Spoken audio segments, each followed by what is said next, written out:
Good afternoon, everybody. If you can hear me, please type yes in the chat room. Can we all hear me? All right, wonderful. Good afternoon once again. My name is Dami and I'll be moderating this session. I welcome you all to today's webinar titled Securing Your Dream Job. And I would like to inform you all to mute your audio so that we can hear the facilitator clearly. Kindly mute your audio so we can hear the facilitator clearly. All right, before we start, I would like to inform you all that this webinar is powered by P4PE Institute. And before we start, I would like to mention a few things about P4PE Institute. So I'll be sharing my screen. All right. I believe you all can see my screen. Okay. So P4PE Institute is known for providing cutting-edge solutions, business solutions, career solutions, entrepreneurship solutions, and a host of many others. And we understand that a lot of people say that there are few jobs and few qualified people. We decided to bring up this webinar to educate you all on all the things you need to know about securing your dream job. We understand that a whole lot of people feel or are unable to express themselves properly when they go for interviews, and this doesn't give them the opportunity to get their jobs. I would like you all to listen attentively and ensure that you pick one or two things from the facilitator, as he would expose a whole lot to you on how you can comport yourselves when you attend interviews, from preparing your CVs and carrying on through that process of getting the job you've always wanted to. Our facilitator today is Oluwatosin Ogunsekan. He's an HR professional and is specialized in talent acquisition. He has a total of 7 years work experience, cutting across the pharmaceutical industry, the financial industry, and the management consulting industry. He's currently the team lead of the talent acquisition department at P4PE Limited, and is also passionate about helping individuals achieve their dreams and pursuits. So I would like you all to know that we're focusing on writing ATS compliant CVs, preparing for interviews, approaching recruiters, and negotiating properly at interviews. Don't forget to mute yourselves so that you can hear him clearly. Over to you, Oluwatosin.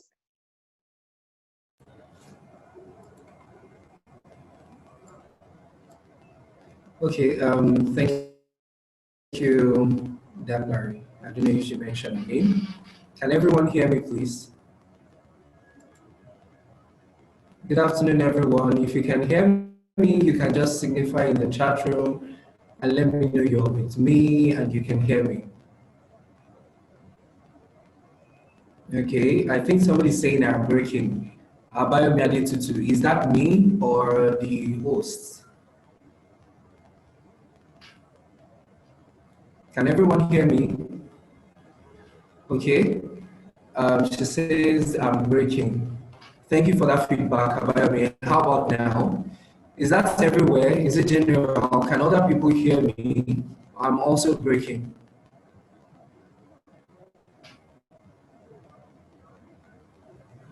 Please, I need comments from other people so that I can know if I'm also breaking.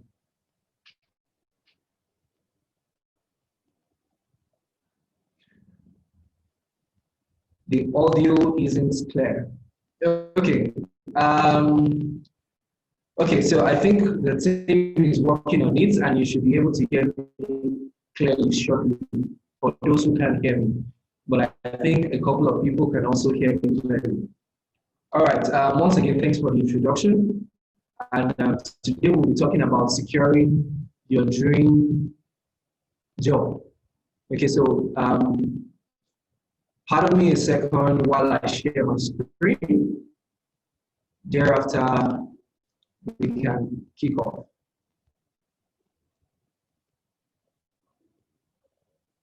Okay, just a minute.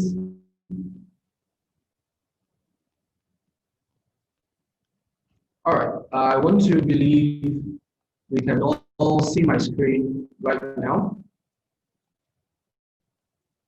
Just a moment. Okay, perfect. All right, we'll be talking about securing your dream job. I'm sure from the first slide, the PowerPoint, we can all see how the young man and the young lady is smiling. Somebody definitely has gotten his or her dream job and is happy about it. And this is a sign of progress. This is a sign of joy, celebration. Okay, securing your dream job. I would like to talk about when we were much younger. I'm sure a couple of us had dreams and aspirations while we were much younger. When you are asked, what would you like to become? What do you want to become when you grow up? And questions are solved. Everybody had a dream. I want to be a lawyer. I want to be a doctor. I want to be an engineer. And also, everyone seemed to, at one point or the other, have a dream. Exactly. Now it is the same thing. We are grown. Everyone still have a dream job. What's a dream job? A dream job is either a part-time or full-time employment in which the individual does work in the field of interest. Okay, so according to this definition, our dream job is defined as that employment. What employment? A gainful activity that brings you income, that brings you joy, that brings you fulfillment. That's employment. Now, your dream job is that employment in your field of interest. Now, I would like to divide out this field of interest a bit further. Not just a field of interest as a career path, but a field of interest in that specific thing that you look for, that you pray for now that you're grown up as a dream job. Remember then, when we were much younger, your dream job is to become a particular profession, a particular identity, to have a particular career.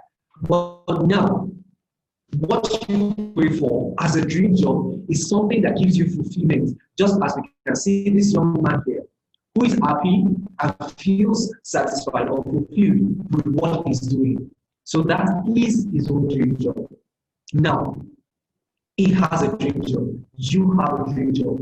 Everyone have a dream job.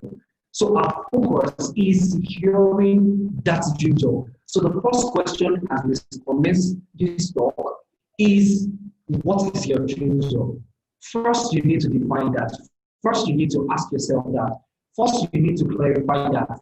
What is that field of interest that you see yourself? Many times when you go for interview, you are asked the question, where do you see yourself 10 years from today? Where do you see yourself 5 years from today? That is a dream. That is an aspiration. That in your mind is a dream job. What do you see yourself doing 10 years from now? Where it is your field of interest and you find fulfillment just like this man. Of course, that's why it's a dream job, because you find fulfillment. All right, let's go forward. In securing your dream job, as we can see this young man, he started his life career. He started his life pursuit. He started his job. He's probably a fresh graduate who just left school, or probably he's currently in a particular employment and is going to work every day. Of course, with his suitcase, his bag, his luggage, and everything. And he wants to get to this other point. This other point leading to his dream job. That is what he wants to do. And he needs to pass from point A, he needs to pass from point A, this point, to point B, this other point. there is something very, very particular that we'll be talking about in securing your dream job, and that is skills. Let me take that again. Something very particular about your dream job, securing that particular thing you want to achieve, that particular place that you see yourself 6, 7, 30, 20 years from now. There is something that will get you there in particular, and that is skills. We cannot overemphasize the importance of your skill. I'm going to be talking about that shortly. Let's quickly define what skills are. Skills are the expertise or the talent needed in order to do a job or a task. Now, we still come back to the point, dream job. You have a particular dream job. You have that aspiration. You need skills to get there. And skills are the expertise or talent needed in order to do the job or the task.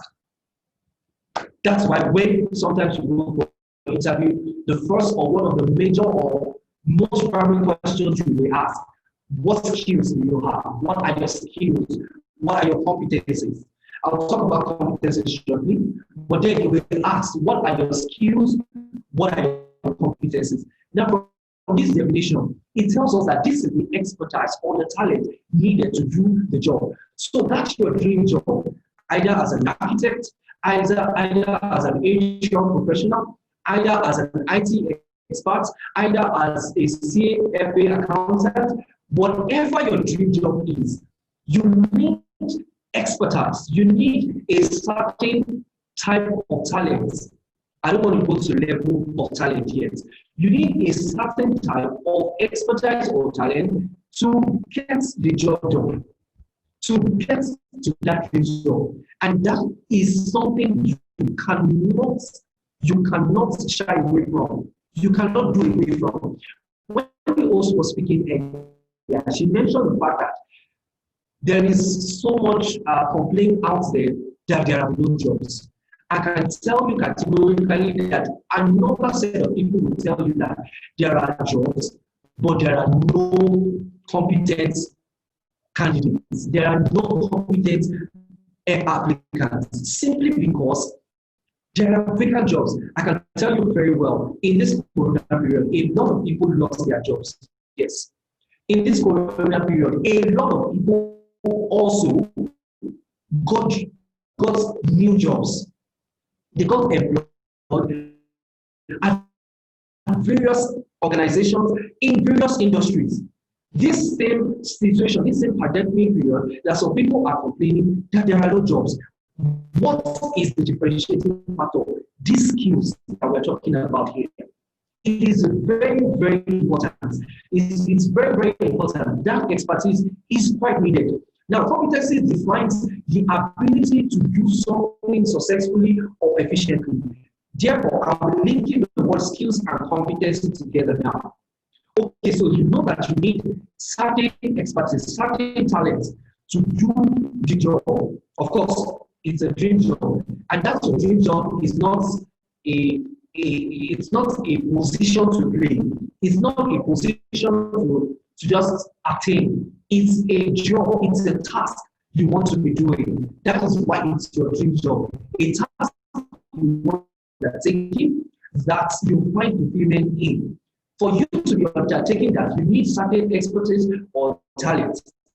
And not just certain expertise or talents. You need the ability to do it successfully and efficiently. That is why, essentially, for every recruiter, we will be talking about skills and competence. Skill and competence. What are your skills? What are your competencies? That is the first thing that appeals to every recruiter. That is the first thing that appeals to everybody that is coming in contact with you. For you to get to that dream job, you would definitely need that skill and competence to show that you can actually deliver, you can actually do those jobs to the point of where you get to your dream and aspiration. That being said, I want us to consider 4 quick examples, and I specifically me them four because I wanted two foreign examples and two indigenous examples. The first person we'll consider is Ben Carson. Now, we are still under skills, and I'm trying to talk about getting or securing your dream job being essential to the skills that you have, being essential to your competency. Our first example will be Ben Carson. We all know Ben Carson is a neurosurgeon. And I can tell you that as well acclaimed as he is, as well known as Ben Carson is, he did not get to that dream job by accident. He did not get to that dream job by luck. He worked on his skill. He developed his skill so much that he was able to attain this dream job. Quickly, I want us to check out a brief of how he was able to do this. We're not going to be reading off his profile. I believe you can still see my screen, but I'm going to be calling your attention to quite a few points that needs to be at this place. Can you see my cursor? I'm trying to align it, so I am here right now. Let's quickly read this point in Detroit Public School. Carson and his brothers' academic performance initially lagged far behind their classmates. Having, according to Carson, essentially lost a year of school by attending the small Seventh-day Adventist parochial school in Boston.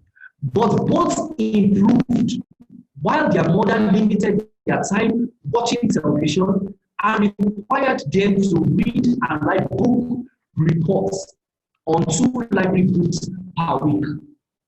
Okay, we just talked about skill. And we just talked about the essentiality of you sharpening your skill to be able to achieve that dream job. Now, we'll consider Ben Carson as an example. You would believe that this young man is the same person who had difficulty while in school. They were lagging so behind in class. So take, for example, while in school, they had 50 students in class. He was lagging behind. He was probably number 30-something position. He was probably number 40-something position. I mean, everybody went to school, or organization where you are, you can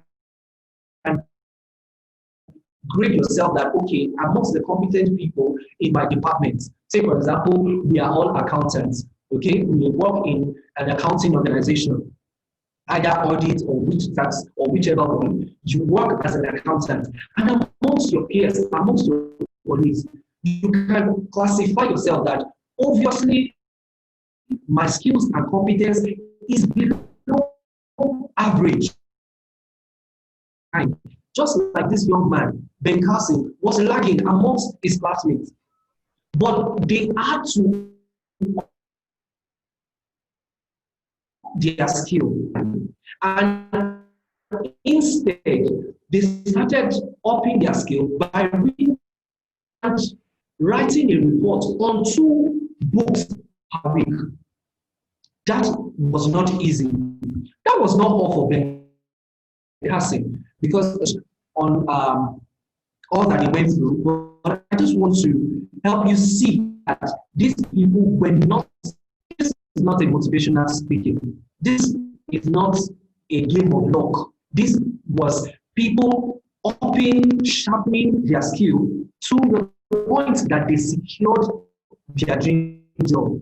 Okay, so we're going to quickly look at Ben Carson's life at medical school. Okay, we've talked about when he was much younger, like in primary school, in younger classes. Now, when he got into medical school, let's see another thing. Carson entered the University of Michigan Medical School in 1973, and at first struggled academically, doing so poorly on his first set of progressive exam.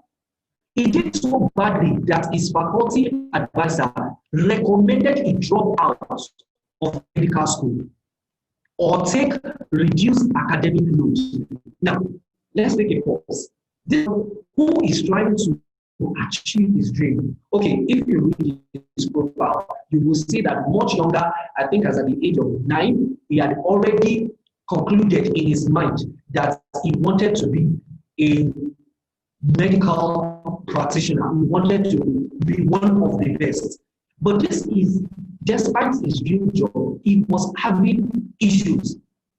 Now, in being able to get himself to the point of securing that dream job, he had to do certain things, which is what we are hammering on here now. He had to work on his skills. Now, we said that he had so much failures, even in the medical school, that his faculty advisor advised him to drop out, meaning his skill was terrible. He was not employable. He was not considered. He was not considerable for, quote unquote, that is his dream job. Nevertheless, what did Bekasi do? He continued with a regular academics and his grade improved. How? They said that Kassim began to excel academically by seldom attending lectures, and instead he started studying textbooks and lecture notes from when? 6 a.m. to 11 p.m.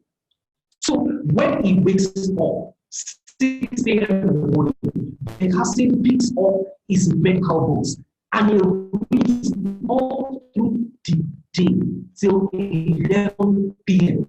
He was not joking. He was developing his skills. He was sharpening his skills. So it is quite obvious that from developing your skill, sharpening your skill, you can achieve that dream job. Of course, looking further at his achievements, I'm sure we'll see quite a lot about that when we get to read it. Quickly, let's move on to Okonjo Iweala, who is an economic expert. We all know Okonjo Iweala and what she has done so far in Nigeria and outside the shores of Nigeria. I'm going to rush this up. So quickly, let's see what Madam Okonjo was able to do to up her skill. Like I said, we'll not be running through all of our profile, but we'll just take a few points to be able to see how these people secured their dream job. Okay, so I'll take it from here. She arrived from here. I hope we can see my cursor. It says she arrived in the US in 1973 as a teenager to study at Harvard University. And what? She graduated magna cum laude with an AB in economics. Okay, I'm sure Madam Okonjo did not just graduate with this exceptional qualification by just attending school.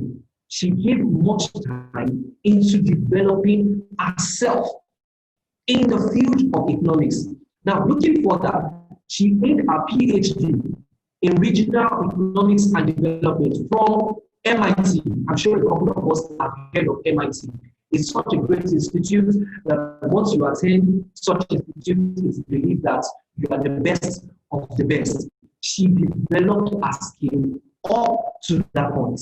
This is another person who achieved a dream job by developing her skill. Quickly, the third person we'll talk about is Arnold Schwarzenegger. Arnold Schwarzenegger is another person who, from the age of 15, Arnold had started, okay, I think from 14, he decided to make bodybuilding his career, his dream job. He chose, I think he started his career as a footballer, going to the field and playing. And at age 14, let's check from here. It says that at age 14, he chose bodybuilding over soccer as a career, meaning he had a dream job. There is something in his mind. There was a job in his mind that he was dreaming to be the best of. And at age 14, he had his dream. Now let's look at it. It says that I actually started weight training when he was 15. So he had the gym at 14 and he started developing the skill at age 15. He developed this skill by visiting the gym 5 hours daily. Over the, I think 2 weeks ago, I was watching a video he had a talk on or a speech. And Arnold Schwarzenegger said he could not wake up one morning, not look at the mirror when he had not gone to the gym the next day. He could not, he felt embarrassed looking at the mirror. He's a bodybuilder. All he needed was his biceps and his triceps and to look so beautiful. That was the skill he needed to develop. And the way to develop that was to go to the gym every day. So in a day when he doesn't go to the gym, he feels so guilty he cannot look at himself in the mirror the next day. So Arnold Schwarzenegger spends 5 hours at the gym every day just to develop the skill that he needed to achieve or to attain his dream job.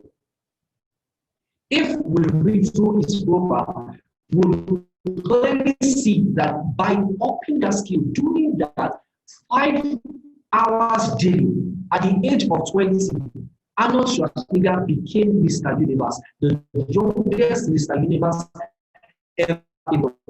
He broke the record. Why? By developing his skills.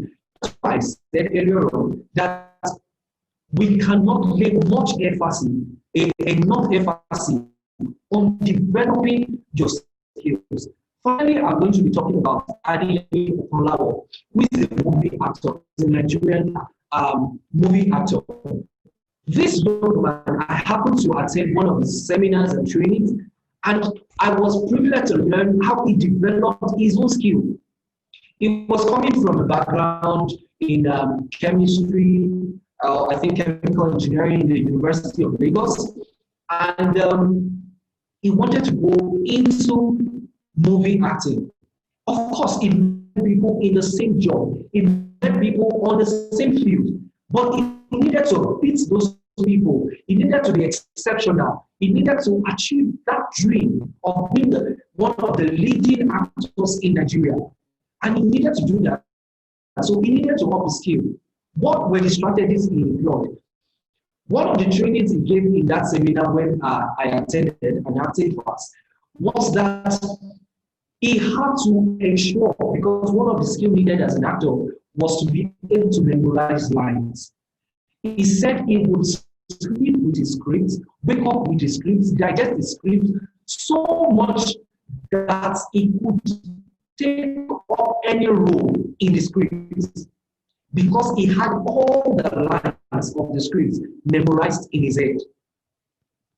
This is somebody trying to build his skill. Another thing he did, there was this tongue twister he worked on. Probably a couple of us have watched Vendetta. It's a foreign movie. It's how do I express this? It's a foreign movie, and there was this tongue twister in it. I cannot even do it. You know, let me take an example of the tongue twister. Five fishes for 5 famous friends from France. That's a tongue twister.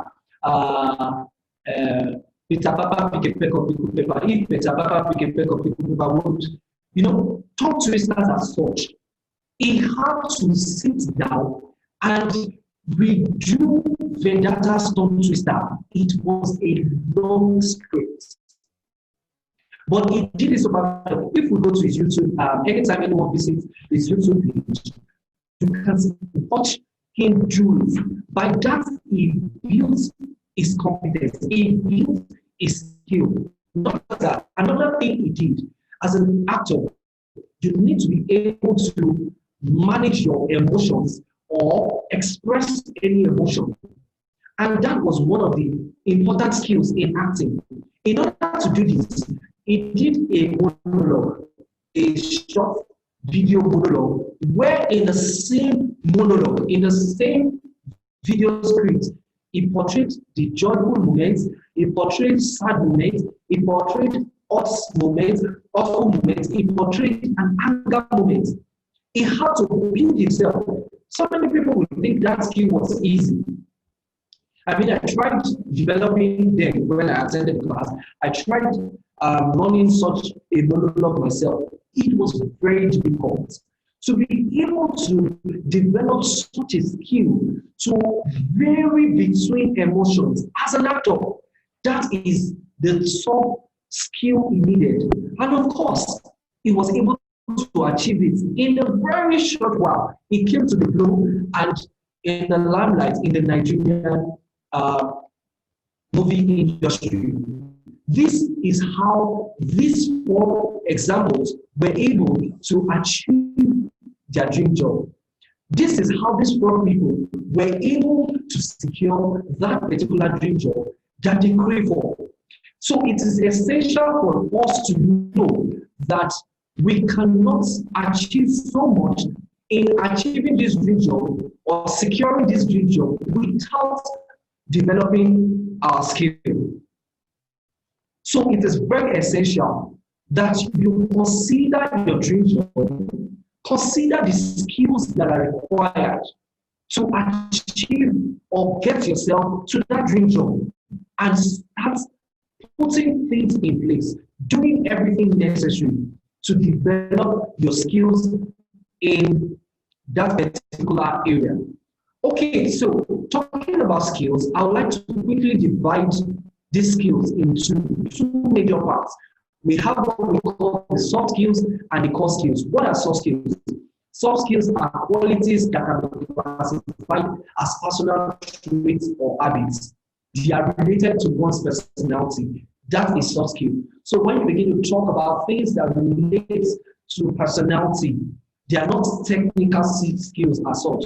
They are more of your personality, your traits, your habits. Those are soft skills. Okay? And examples of soft skills are interpersonal skills, communication skills, social skills, emotional intelligence, character traits. These are examples of soft skills.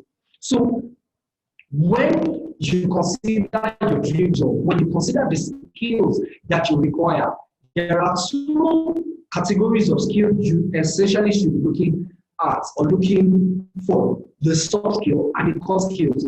Now, for you to be able to do the core skills, to execute your core skills very well, you need your soft skills.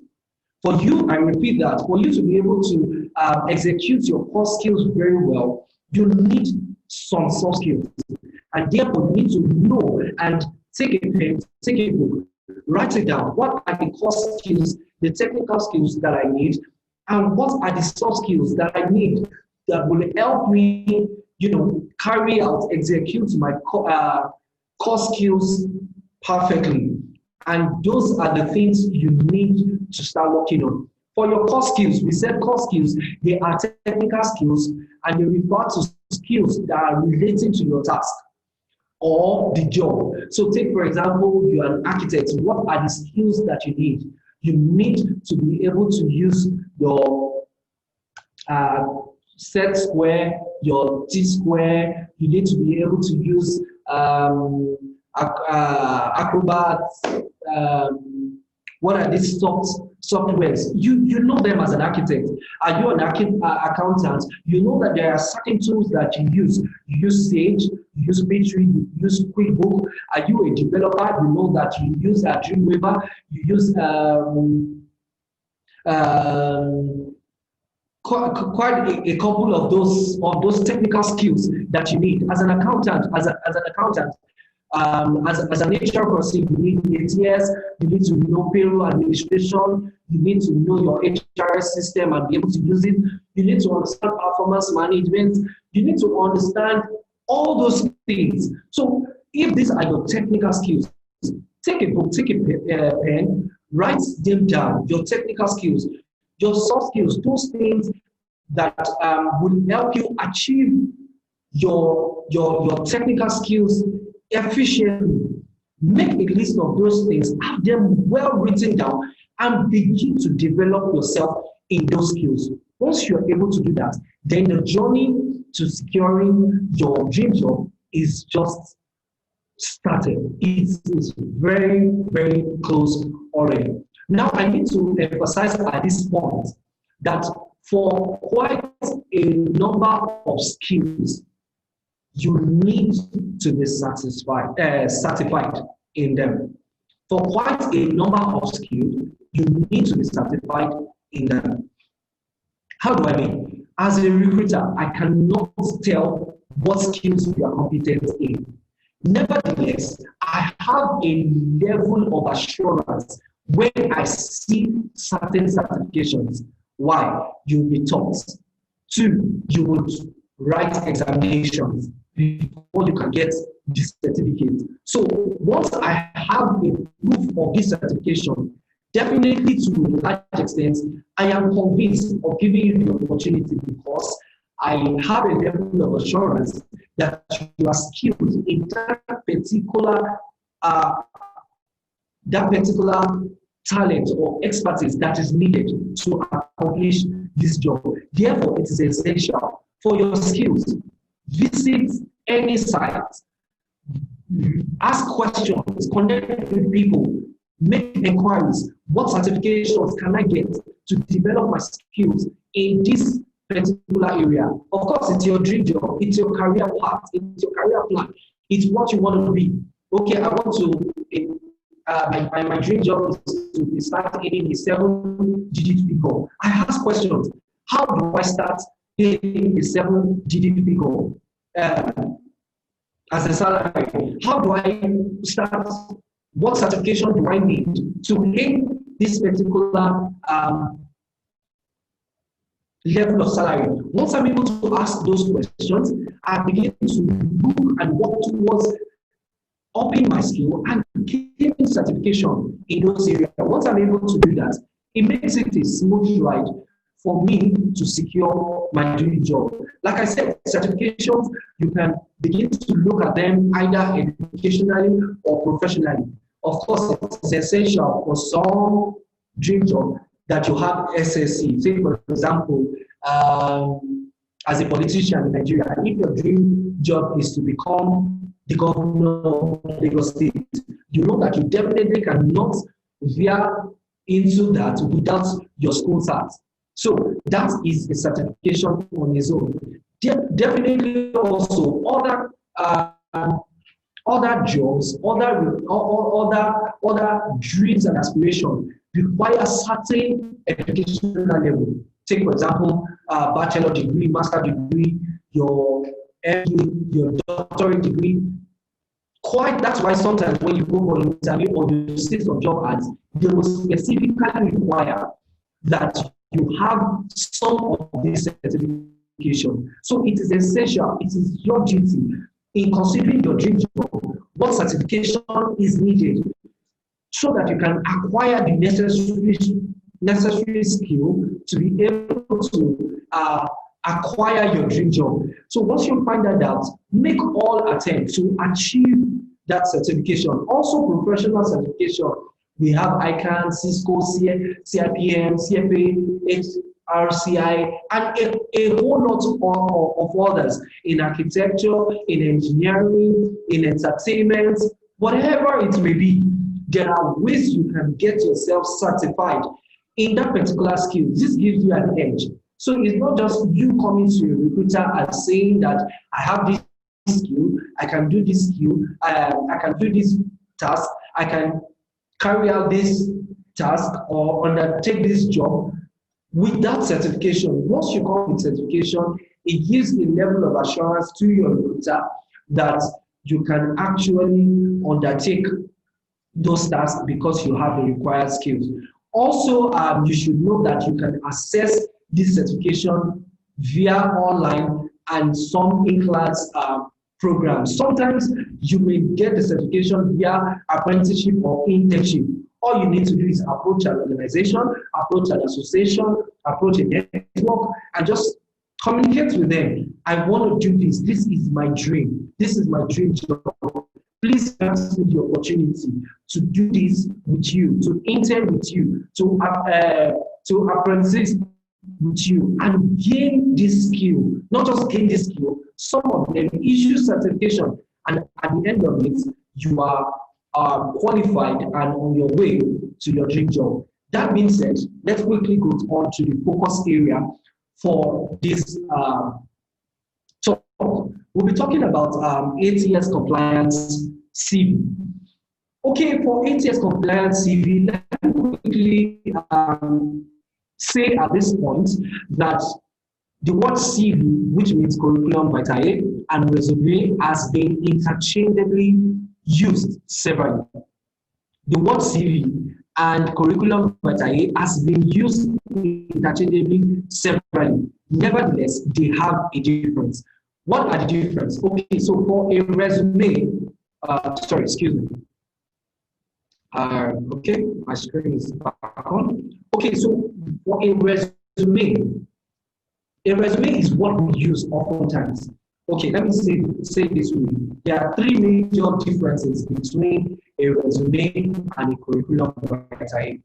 Okay, the purpose of the use, the length of the document, and the content. Those are the three major differences. I'll take that again. The length of the content, the purpose or the use of the document, and the content of the document. That's what differentiates a resume from a curriculum vitae. What's a resume? A resume is what we often send out. Okay, so when you hear send your CV, oftentimes what you're sending is a resume. Now, I want us to take essential notes here of this point. It says a professional marketing flyer. So your resume is like a flyer. I mean, you don't know what a flyer is. You go on the street, you have a flyer, advertising something. Okay, so your resume is your own personal flyer. It is your marketing document. It's the document that puts you out there. It's the first thing I see as a recruiter that gets my interest in you. You're marketing yourself to me. You want to tell me that you can do my job. You want to tell me that the vacancy I have, you are the best fit for that position. So your resume that you're sending to me is just a perfect marketing flyer. And what is it? It's a 1 or 2 page document. I see some people send CVs. Well, yeah, you can send CVs that are more.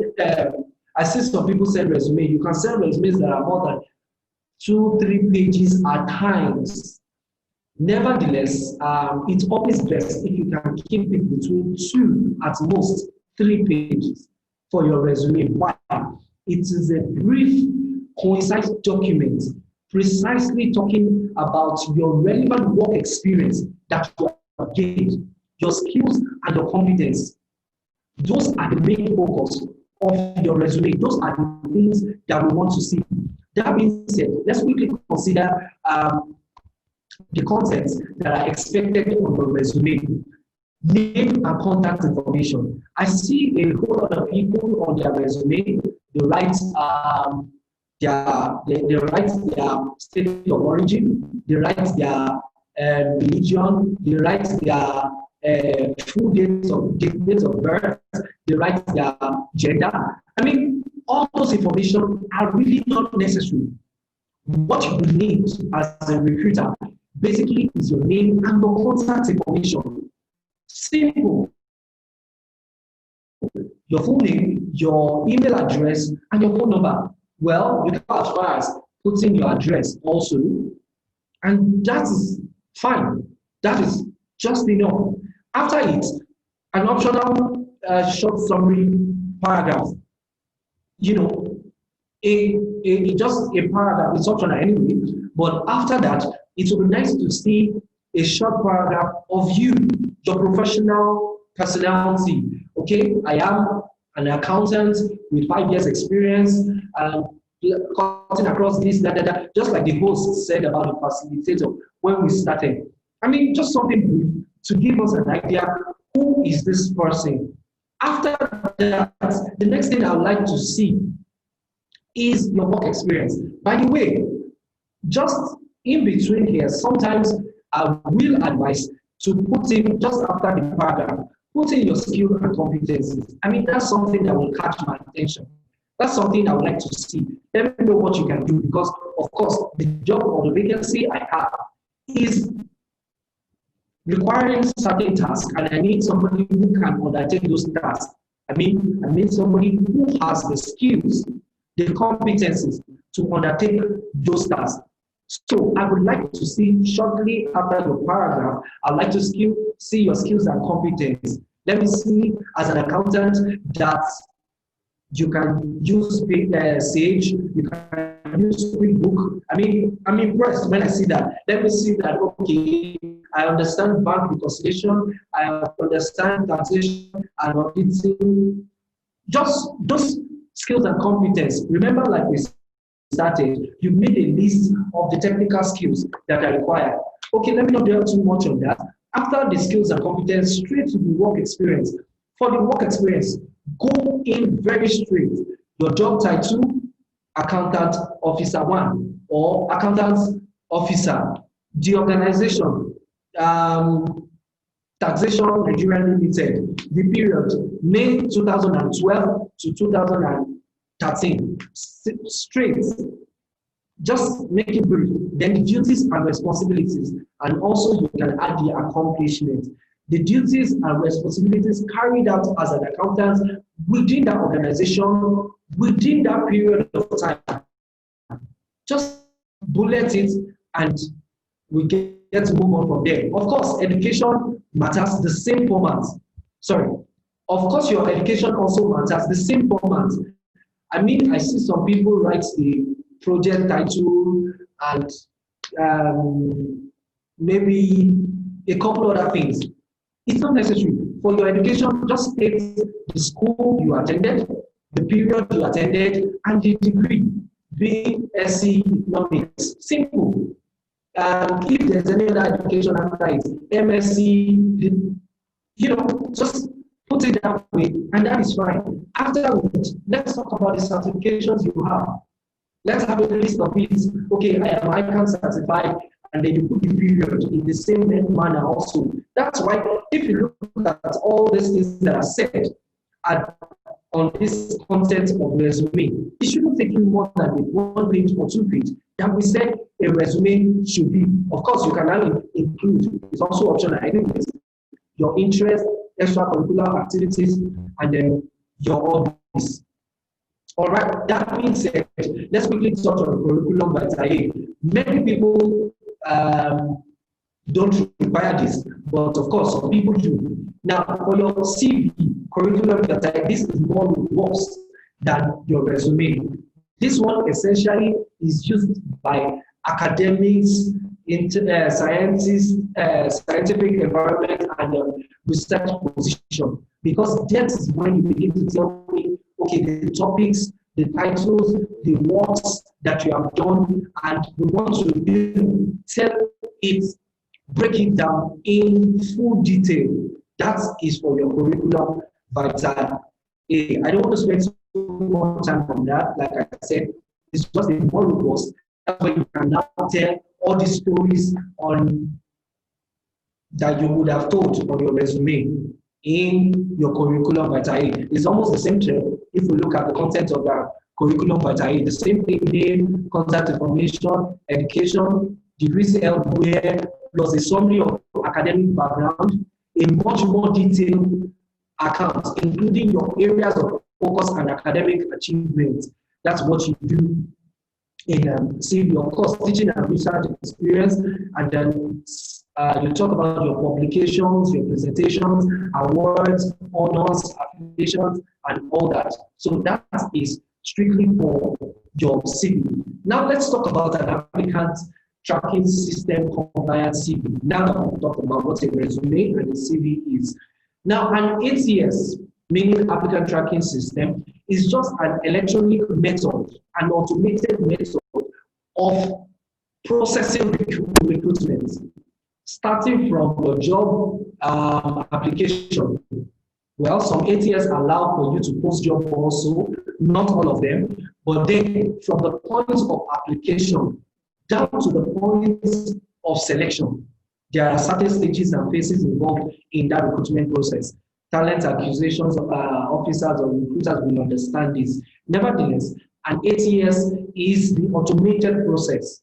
Let that word not sound so big to you. It's just an automated process to undo this task. Now, why are we looking at an ATS compliant CV? An ATS compliant CV is a CV or a resume type that when it passes through the ATS, it will not exempt you from selection. Now, I'm being careful with that word. Okay, remember it is an automated process. It is not human. If I am reading your CV, if I'm reviewing your CV, I can read in between the lines. I can see and understand what you mean. I can think for you and guess what you are trying to do or say at a point on your resume. But if it is passed through an automated system, that automated system will only select what it is told to select. And that is what affects quite a number of people at the point of application because of the way they structure their CV. So let's quickly talk about an ATS compliant resume. Number one, select the right file type for your resume. Please ensure that if you are using an ATS, and remember what we said ATS is, an automated system, you are not asked to send your CV. Maybe they asked you to fill a form online, or you apply via a link, and you have to input your CV, input details, and all that. Ensure that you send as a Word document, not PDF. Now, the reason most people send as PDF is because PDF will protect the formats you are sending with. The way you design it, it will protect it. Nevertheless, if you send as PDF, some ATS have challenges reading PDF very well. So ensure you send as Word format, unless stated that you can attach PDF format also. Because for a recruiter to state that you can attach PDF format, it simply means that you know that the ATS can handle PDF documents well. Guys, please ensure the same as a Word document unless stated. The second thing, structure. Please use clear resume design. I know that in trying to impress your recruiter, we try to design our CV, colorful and all that. No problem. But please know that ATS, like we said, is an automated system. It may have challenge reading this system. So ensure that you structure it well enough to avoid such issue. And most importantly, your bullets. Consider your bullets. Don't use straight bullets. Just your circle, just like you have here, or your square is enough. But when we start using designer bullets, it's not an issue. But if it's an automated system, ATS may not read it. Your choice words. I'm repeating that, very important. Now, the ATS has been programmed to pick certain words, certain keywords. Ensure that you use those keywords in your CV. Okay, so I have programmed that I'm looking for an accountant, and the accountant I'm looking for must be able to do must be able to prepare a financial statement. But in your own CV, there is no financial statement on that CV. There is no way the ATS will select that CV. So ensure you optimize with the keyword accountant, budget,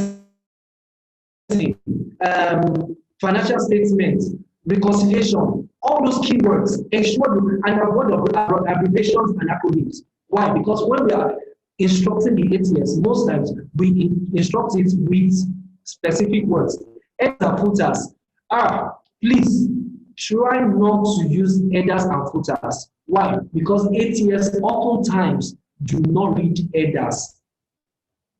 Just use the body of the Word document direct. Don't try to put your name and contact information in the header because sometimes it may not read it and it may be crucial to the recruiter. Let me go on quickly to infographics. Infographics, please avoid charts, tables, graphics. And unless, well, you're applying for a graphic designer job and it's not ATS. If you use images, ATS cannot read images. They cannot read table charts or graphics. So please avoid it. Now, that being said, let me just quickly take us to the next slide, which is a template format for our ATS compliance CV. That's a template format. Sorry, it's dragging a bit. Let me also maximize this so that we can see. Okay, can we see clearly from that end? So this is like, okay, I think we promised that we'll be sending sample and ATS compliance resume. This is what it should look like. You can just take a brief, I will not do it, but you can take a brief look at it. This is what it is expected, simple and direct from a resume, most especially an ATS compliance resume. All right, that being said, our time is fast spent. I need to quickly touch on the next part, which is preparing for interview. Okay, 3 stages. Doesn't mean the interview are in 3 stages, but then you can prepare in 3 stages. Stage 1 is when you receive an email from your recruiter. Please ensure you acknowledge the email. It is very important. Sometimes the person who sends you this email, the people that will interview you, they have other schedule. So they are banking on your response to put you in their schedule.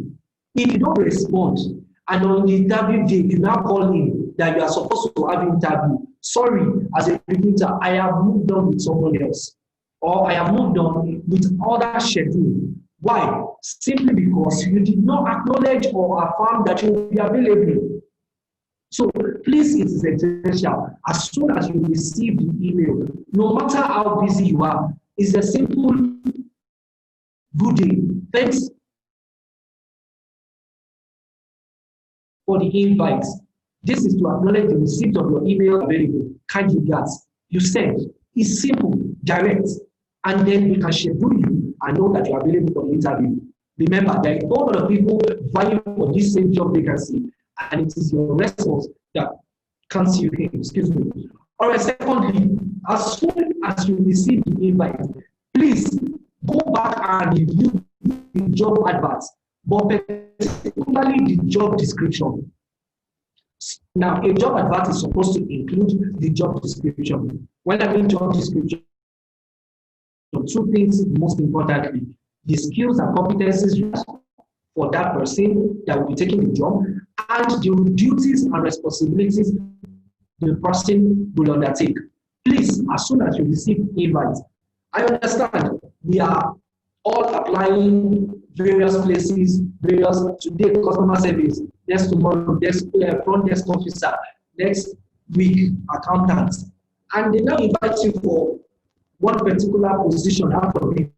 Take, for example, they invite you for customer service. Please go back and view that particular job description. It is very important because quite a lot of questions will be coming based on the skills that they are looking for and based on the duties and responsibilities they expect the person to undertake. So it is very important to review. All right, let me rush on. Research the job role. Please research the job role. You are go online. Research everything about that job role. The skill, the competencies required, the qualifications, the certifications, the duties and responsibilities. Research everything. And finally, in stage 1, research the organization. Research the organization. You can go to their websites. You can go on LinkedIn. If you type in the company's name on LinkedIn, in fact, fortunately enough, you will be able to see and connect with some of the staffs within the organization. Review the organization. Check what they do, solutions, their publications, their articles, the things they are involved in, their mission. Read everything about the organization. Now, remember, that is stage 1 preparation. Quickly, let's go to stage 2 preparation. Now, stage 2 preparation is just the, let me say, the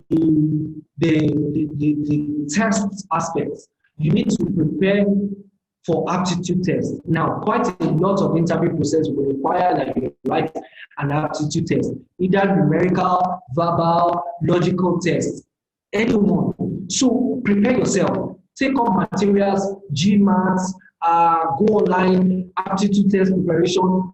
Take different tests. Prepare yourself. Because remember, you are upping your skill. Yes, you have the technical skill, but then also we are going to be testing it. So part of being able to test those skills that you claim that you have is being able to meet up to the score or our average score. So you need to prepare yourself in that level. Personality test. You can take personality test. If company limited conduct a personality assessment test, you can write to us at any time to conduct your test. I think I noticed in the clip that Jobberman also takes as a, that's just one of it. There are several tests online. Take personality assessment tests. Assess yourself so that you can always align it with the required skills and competence. Remember, we talked about it. Soft skill and technical skill. Now, this one is talking more of the soft skill. You can align it as appropriate. Also, technical tests or job-specific tests. Please, you are an accountant. We will test your knowledge in financial statement. We will test your knowledge in budgeting. We will test and talk, in fact, not just as a test, probably at an interview. We will ask you questions. I mean, as an HR person, I'm asking you what succession planning, and you are not competent. Well, that's the judgment. So prepare yourself. I ask you, okay, what's the recruitment process? You call yourself a talent acquisition officer. What are the processes? Or give me the breakdown of the recruitment process. And you cannot explain. Do you understand? How do you aim to secure your dream job if you cannot? So please go ahead and prepare yourself. And finally, I wrote general tests here. That's another thing to prepare. General tests. Please consider answers to common interview questions. Where do you see yourself in 10 years' time? Please think about it and consider your answer before you come to the interview. It is very important because when you come, sometimes the answer some candidates give is like, okay, it's like you don't even understand your career, your path, your life, or where you're going. So it is essential we consider this. The first stage in preparing, I'm just trying to rush it off this time because of our time. The third stage in preparing now.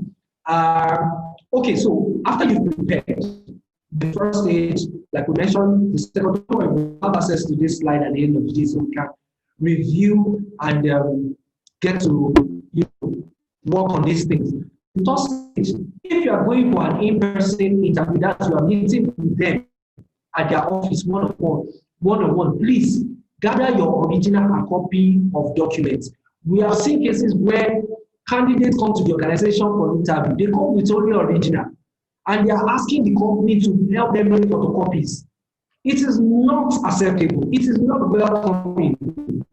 Please make your copies come with original. Sometimes some of them copies, and they say that their original is in another state. So why are you coming? How am I supposed to verify the photocopy that you have brought? So please, it is essential. Please wake up early. Factor in traffic. Wake up early.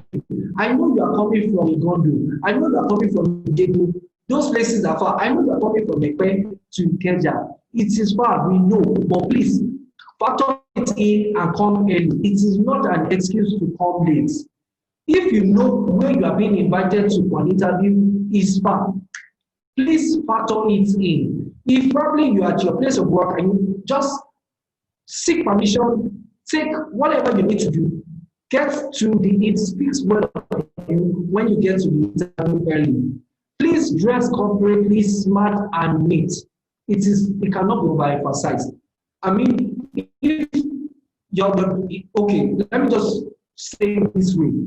It cuts a percentage in your assessment.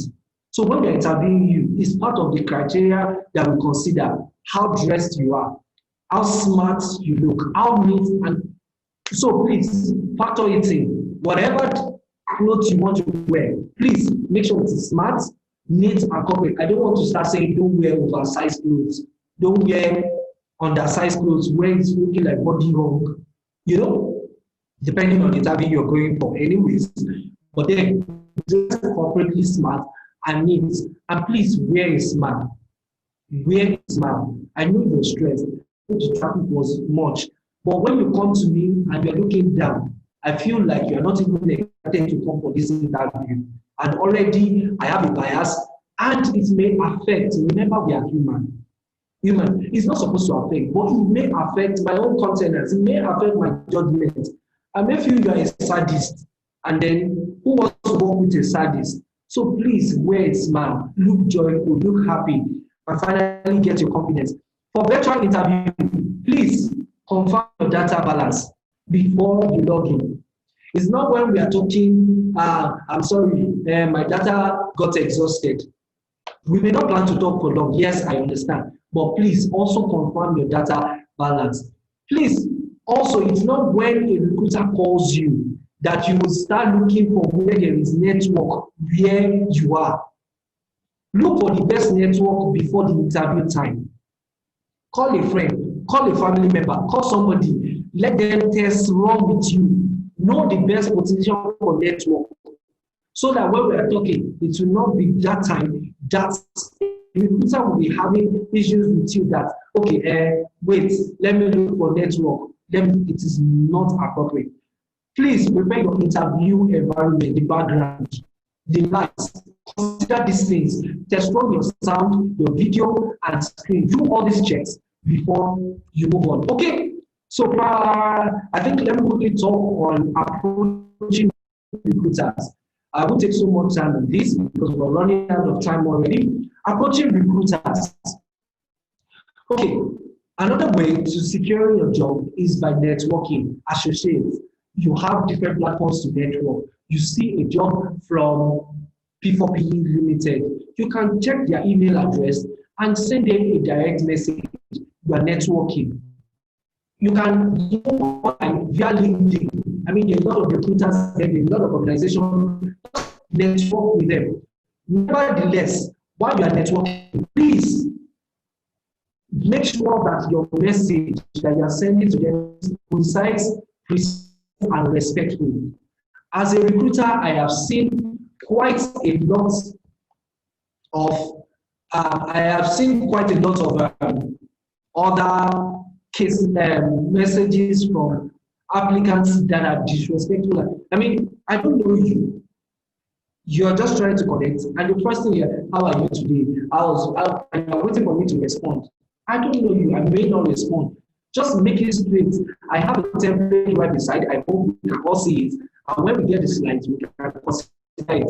It's very straight. And no man, it's indeed a great privilege to be on the connection list. And I do not regard this lightly. I would appreciate an opportunity to work with your organization or any referral provided. I am just concise, precise, respectful.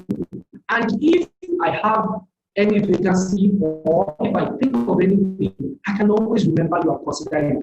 Finally, please, unless you are requested, it is not always necessary you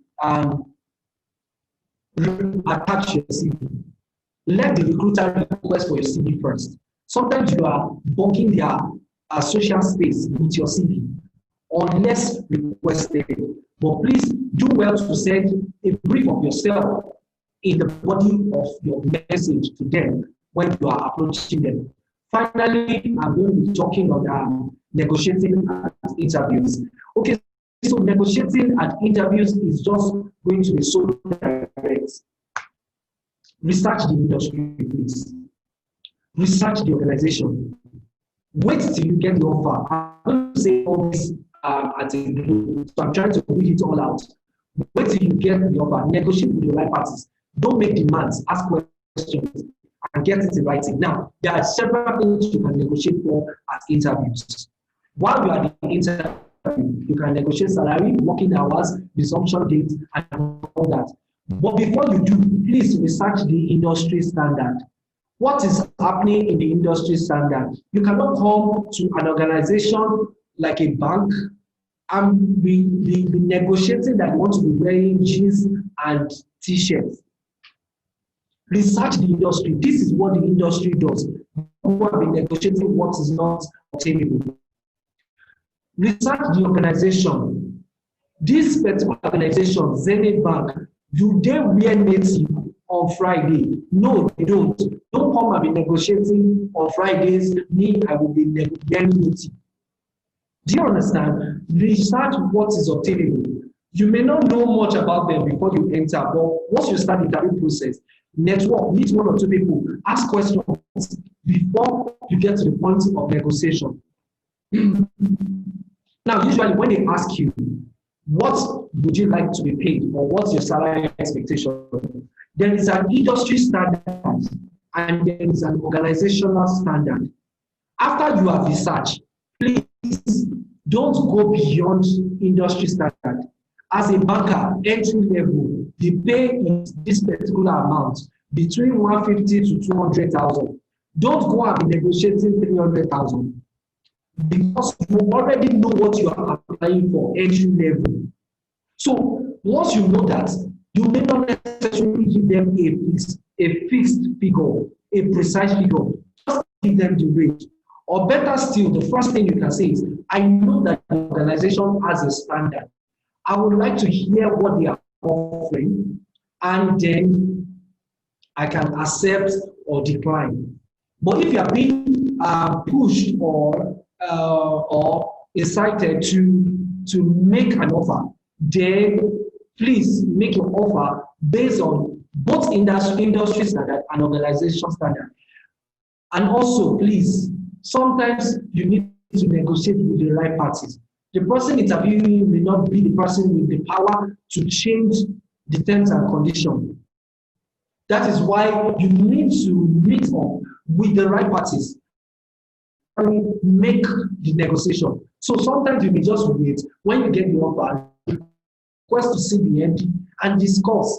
And this part, don't make demand, ask it. So I would rather portray the question as okay, based on the talents, the skills, and competence I'm bringing on board, I was thinking that this is the salary I will be paid. Is there something we can do about it to get this payment?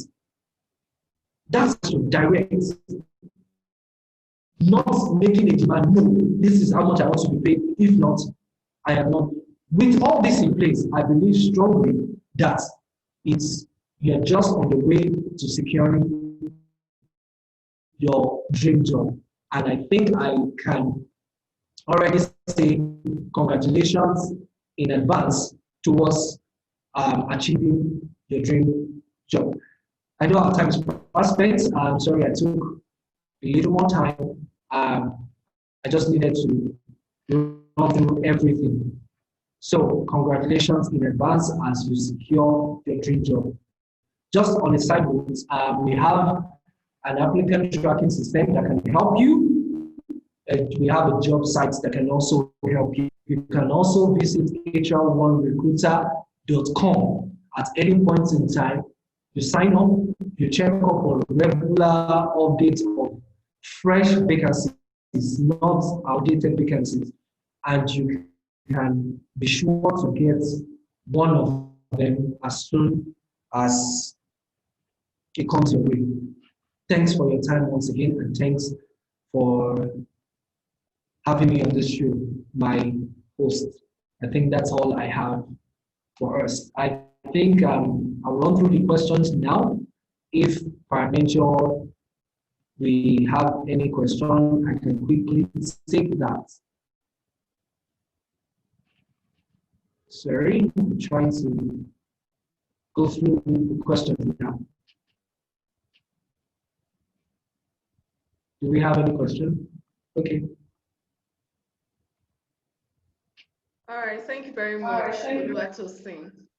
If you have any question, please drop it in the chat room.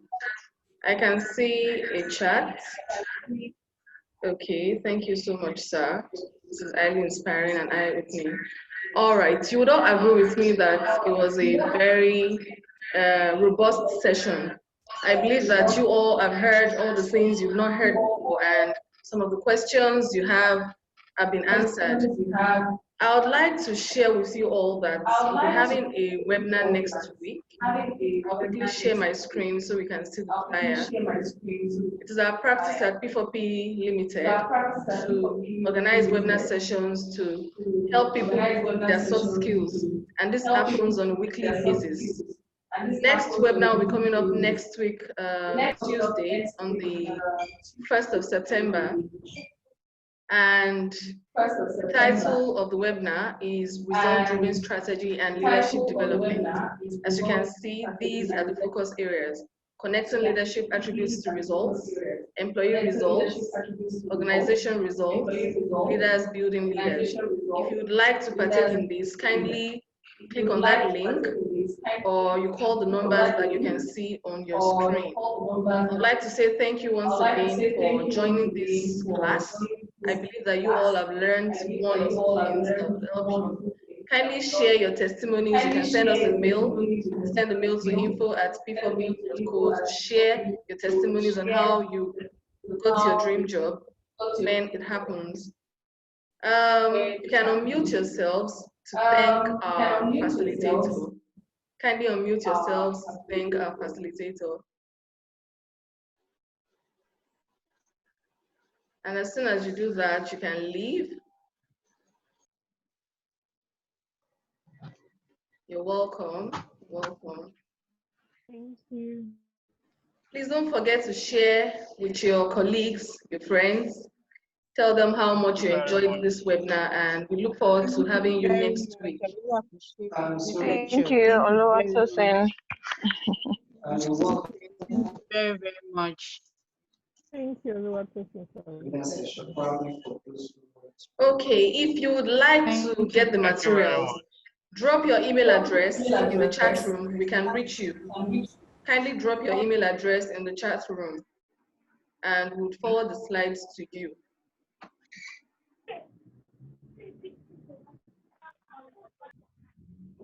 I'll be waiting for your email address.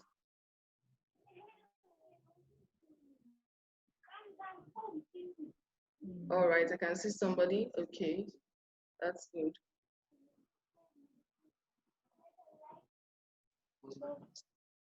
Please don't forget about our applicant tracking system, hr1recruiter.com. You can visit that ATS. We have job adverts there. Just in case you're job searching, we have fresh job adverts on that platform. Kindly visit the place, register, and you can start your dream job process.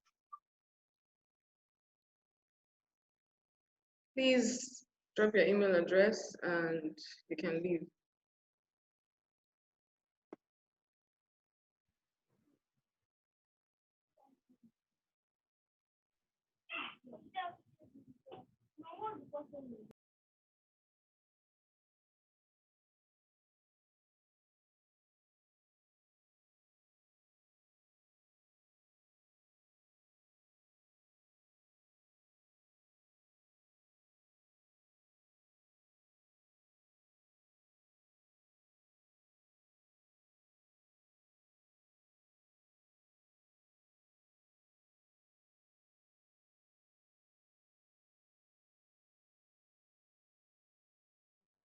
Kindly leave when you type your email address. hr1recruiter.com.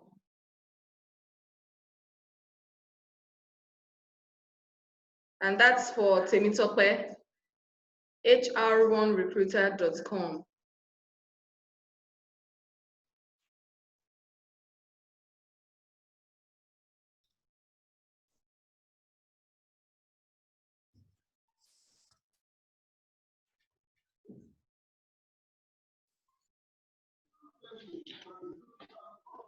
Hello, good afternoon, ma. Hello, good afternoon. Hello, good afternoon. Kudus, are you trying to say something? Kindly type it in the chat room. Okay, I've sent message to the chat room, but it hasn't been acknowledged. Sorry? I said I've sent my message to the chat room, but it hasn't been acknowledged, so I just want to speak it out there. Okay, let me check that. Can you retype it? Okay, thank you. We have a lot of Okay, messages no coming problem. in. No Oh, problem. okay, I'll I've do seen that it. Okay. Our facilitator would answer that immediately. Thanks.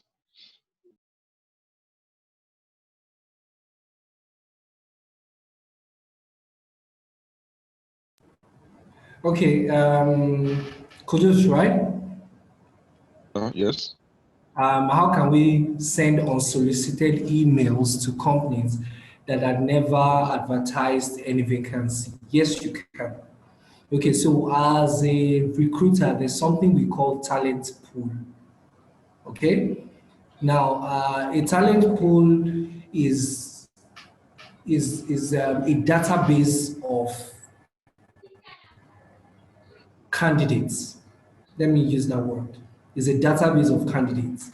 We receive CVs, or it is expected that a professional recruiter should have a database, receive CVs at any point in time, and appropriate them based on qualification and competence, such that at any time when there's a vacancy, that could be their first point of recruitment. Do you understand what I'm saying? That would be their first point of selection.